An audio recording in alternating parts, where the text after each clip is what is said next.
제가 톡 부러지기 핵심을 말하는 아이라는 책을 쓰고 나서 많이 들은 이야기가 있어요. 한 가지는 아이보다는 나의 말하기 때문에 구입을 했다. 말하기 연습을 해보겠다 하시는 분들이 계셨고요. 또 한 가지는 우리 아이가 좀 내성적이어서 말을 잘 하지 않는데 이런 아이를 위해서 구입했다라는 분들이 계시더라고요. 그 이야기를 듣고 제가 꼭 이 이야기를 전해드리고 싶어서 영상을 찍게 되었습니다. 자, 내향적인 아이의 말하기는 어떻게 해야 될까요?를 오늘 이제 핵심적으로 이야기를 하려고 하는데 그 이야기를 하기에 앞서서 먼저 내성적인 아이들의 특징을 저희가 먼저 알고 가면 좋을 것 같아요. 내성적인 아이들, 내향적인 아이들은 에너지가 자기 안으로 향해 있는 아이들이기 때문에 밖에 나가서 바깥 활동하는 것보다는 혼자서 꼼지락거리면서 무언가를 하는 걸 되게 좋아해요. 그 시간 속에서 자기가 안정감을 얻고 힘을 얻는 아이들이고요. 그리고 자기 탐구하는 걸 되게 좋아해요. 자기 탐구라는 말이 되게 철학적인 말인 것 같지만 자기 자신에게 에너지가 많이 향해 있기 때문에 뭐 책을 읽거나 혹은 내가 좋아하는 일에 엄청 몰두를 하면서 나는 어떤 사람인가에 대해서 계속 관심을 갖고 집중을 하는 거예요. 또 한 가지는 말을 하기를 좀 어려워하는 내향인들도 있지만 말을 하려면 할 수는 있어요. 하지만 굳이 말해야 될 필요성을 못 느끼는 경우도 있어요. 이런 경우에는 내가 의무적으로 좀 말을 해야 되거나 아니면 추임새를 좀 많이 넣어야 되는 어떤 대화 자리 있잖아요. 그런 걸 별로 좋아하지 않아요. 그래서 그런 데 있으면 되게 피로감을 많이 느끼기 때문에 그런 자리를 잘 만들지 않는데 아이들도 분명히 마찬가지일 거예요. 친구들이 많은 자리를 좋아하는 친구가 있고 그런 데 있으면 되게 뭔가 좀 혼란스럽고 정신없고 이걸 되게 피곤하게 느끼는 아이들이 있거든요. 유아기 때 이미 이 내향성은 좀 눈에 보이기 때문에 판단은 이미 다 되셨을 거예요. 이런 친구들에게 저희가 좀 조심해야 될 게 있어요.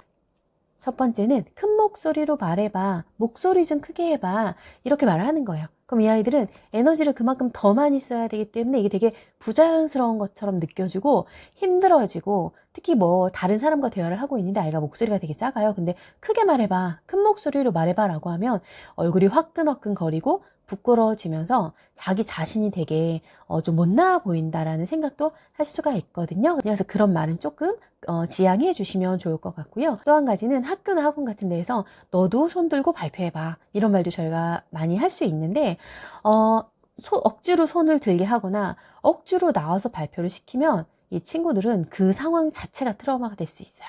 그래서 이런 것도 자제를 좀 해주시면 좋을 것 같고요. 세 번째는 너 이렇게 말 수 없고 조용해서 친구한테 놀자는 말도 잘 못하잖아. 그럼 친구들을 사귀기 힘들어. 너 계속 이렇게 혼자 놀 거야? 이렇게 말하는 순간 두려움에 빠져요. 나는 이 친구 관계를 잘 만들어갈 수 없는 사람이구나. 근데 이 내향적인 아이들은요, 친구 많지 않아도 잘 지내요. 오히려 소수의 친구들과 깊게 지내거나 아니면 가족들과 되게 친밀하게 잘 지내는 경우도 있어요. 그래서 무조건 친구에게 다가가서 너가 먼저 이야기해봐 라고 말하지 않으셔도 될 것 같아요. 그리고 이제 마지막은 이게 아이들에게 가장 이제 약간은 공포스러운 말일 수 있을 것 같은데, 너 이렇게 말 못하면 나중에 커서 회사 다닐 때 힘들어 라거나 사회생활을 어떻게 하려고 그래, 이런 말도 할 수가 있거든요. 자, 이때 아이가 이런 말을 들을 때 아이가 어떤 공포를 느낄까요? 지금 이 순간을 행복하게 살아도 부족한데 미래에 대한 너무 큰 불안을 갖게 돼요. 지금 우리 사회는 이런 불안 아니어도 아이들이 이미 충분히 공부에 대한 압박이 너무 크기 때문에 미래 불안을 다 가지고 있거든요, 기본적으로. 근데 거기에서 내 성향 때문에 너는 뭐를 못할 거야 라는 말을 듣는 순간 더 세상이 두려워지지 않을까, 가보지도 않은 세상이 두려워지지 않을까라는 생각을 하고요. 제가 이 네 가지를 왜 강조해서 말씀을 드리냐면, 제가 내향적인 아이였고 사람의 성향은 변하지 않기 때문에 저는 지금도 내향인이거든요. 사실은 어릴 때 이런 이야기들을 좀 들었어요. 많이 들었어요. 제가 가장 공포스러웠던 말은 너 이렇게 어디 가서 심부름 하나 못 해가지고 커서 어떻게 사회생활 할 거야 라는 말을 저희 아빠가 저한테 좀 많이 하셨어요. 그래서 제가 나 정말 어른 돼서 뭘 못하면 어떡하지? 라고 고민을 많이 했는데, 제가 이제 자신 있게 말씀드릴 수 있는 건 뭐냐면, 내향인들은 자기 성향에 맞는 일을 찾아요. 그리고 자기 성향을 너무 해치지 않을 정도의 일을 조율을 하거나, 그렇지 않은 상황이 되면 그 힘들었던 상황을 자기만의 또 스트레스를 해소할 수 있는 방법을 가지고 있어요. 그래서 걱정하지 않으셔도 될 것 같아요. 그래서 제가 저의 이야기를 더 연결해서 말씀을 드리면, 제가 지금 이 유튜브를 통해서 말을 하고 있잖아요. 제가 말하는 걸 좋아하지 않아서 말을 많이 하진 않지만, 제가 정말 신나게 말을 하는 자리가 있고 신나게 말을 하다 보니까 어느 정도 필요한 자리에서는 나름의 말하기를 할 수가 있거든요. 근데 그 자리가 뭐냐면 바로 제가 독서 교육에 대해서 이야기를 할 때예요. 독서 교육 현장에 가서 강의를 할 때 저는 정말 신나게 말을 2시간, 3시간 동안 떠들 수 있고, 처음에는 물론 많이 서툴렀고 백화현상이라 그래서 처음에 강의하게 되면 앞이 안 보이는 현상이 있거든요. 근데 놀랍게도 그게 강의할 때 딱 첫 번째 강의만 그랬어요. 두 번째 강의부터는 술술술술 막 이해가 나오는 거예요. 그때 제가 이제 깨달은 게 있어요. 아, 내향인들은 어릴 때부터 자꾸만 앞에 나가서 발표하고 스피치하고 이게 필요한 게 아니라 정말 좋아하는 일을 찾게 도와주는 게 중요하구나. 그 사람이 정말 좋아하는 일을 찾으면 그 좋아하는 일에 대해서는 사람들에게 말하고 싶은 욕구가 있으니까 내가 내 성향을 뚫고 나가서 하더라고요. 우리 아이들도 분명히 그렇게 할 수 있을 거라고 저는 믿고 있어요.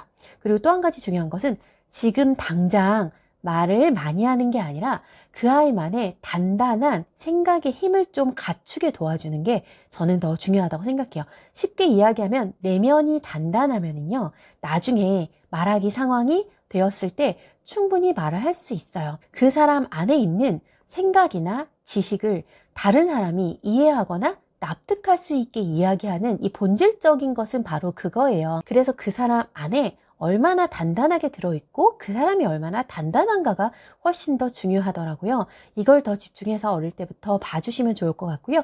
그런 방법 중에 하나가 누구나 다 아시는 글을 읽고 글을 쓰는 거예요. 그 중에서 더 우선되는 건 독서겠죠.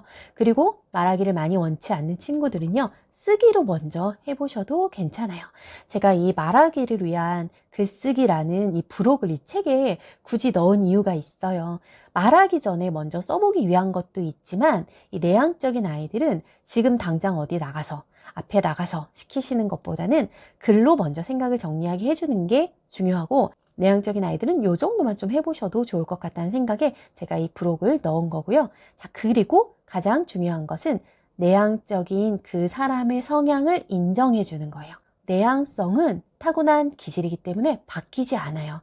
그걸 만약에 바꿔야 된다라고 마음먹는 사람이 있다면 자기 자신뿐이어야 되거든요. 그거는 주변 사람이 바꿔줄 수가 없어요. 오히려 인정해 주는 게 중요해요. 제가 아까 잠깐 말씀드린 것처럼 저는 어릴 때 제가 이제 제가 가지고 있는 내향성을 인정을 잘 못 받았던 것 같아요. 계속 불안을 계속 키우면서 살았던 것 같거든요.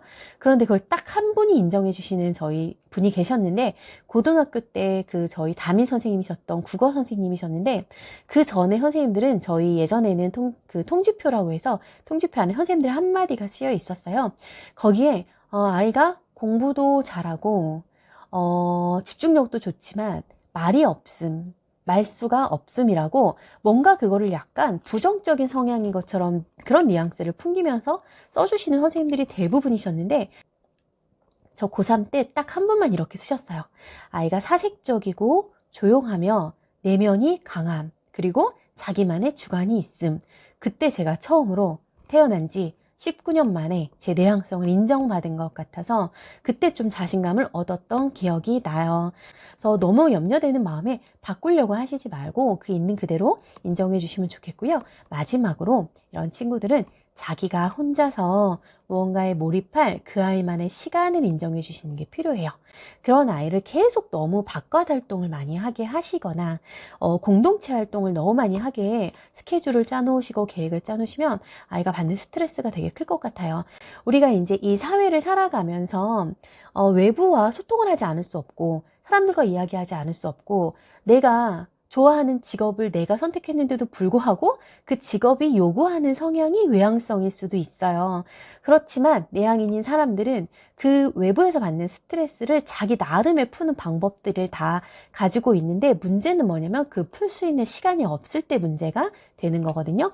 어른이 되면 조절할 수 있어요.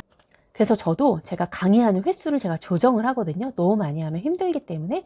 근데 아이들은 이걸 자기가 조정하는 법을 잘 몰라요. 어떻게 조정해야 되는지, 어떻게 내 그 스트레스를 풀어야 되는지를 잘 모르기 때문에 일단 아이에게 외향적인 아이들보다도 혼자 있을 수 있는 시간, 자기를 탐구할 수 있는 시간을 조금 넉넉하게 주시고 그걸 인정해 주시면 스스로 자기를 좀 긍정하면서 어떻게 내가 내 성향을 잘 인정하고 그러면서도 하고 싶은 일을 찾아서 잘 해나갈지를 스스로 배울 수 있을 거라고 생각하고요. 부모님이 먼저 우리 조용하고 말이 없고 내향적인 아이들을 인정해 주시고, 그 아이가 말을 하고 싶을 때 너그럽게 받아주시는 단 한 분이 되셨으면 좋겠습니다.